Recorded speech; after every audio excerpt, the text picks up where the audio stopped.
বন্ধুরা, আমি নিয়ে এসেছি আজ পিঁপড়ে সম্বন্ধে কিছু অজানা তথ্য, যা হয়তো আপনি আগে শোনেননি। নাম্বার 1, আপনি জানেন পিঁপড়ে এমন একটি প্রাণী যে কখনো ঘুমায় না, তারা শুধুমাত্র অল্প সময়ের জন্য থেমে বিশ্রাম নেয়। নাম্বার 2, পিঁপড়েদের মধ্যে যে রানী পিঁপড়ে থাকে সেটি ডিম পাড়ার কারখানা। হ্যাঁ, একটি রানী পিঁপড়ে প্রতিদিন 1000-এরও বেশি ডিম পাড়ে। নাম্বার 3,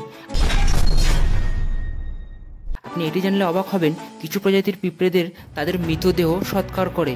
হ্যাঁ, তারা মৃত পিঁপড়েকে একটি নির্দিষ্ট জায়গায় নিয়ে যায় এবং সেখানে ফেলে আসে। নাম্বার 4,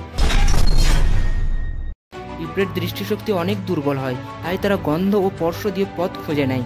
এই কারণেই তারা সারিবদ্ধ ও একত্রিত হয়ে চলে। নাম্বার 5,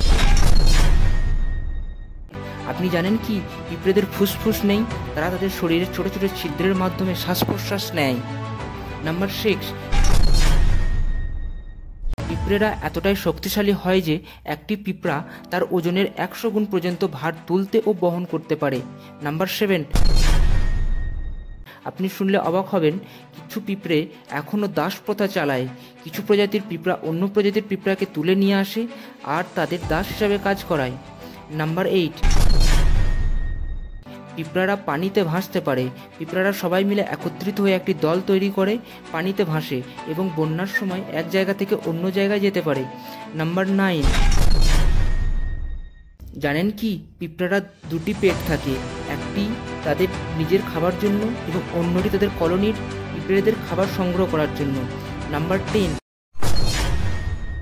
সবথেকে অবাক করা বিষয় কি জানেন, পিঁপড়া হলো মানুষের থেকেও পুরনো একটি জীব, যা 13 কোটি বছর ধরে বেঁচে আছে, ডাইনোসরের যুগের সময়কাল থেকে। এর মধ্যে কোনটি আপনি জানতেন না, অবশ্যই আমাকে কমেন্টে জানাবেন। আর ভিডিও ভালো লাগলে অবশ্যই like, comment, share and subscribe. Thank you for watching.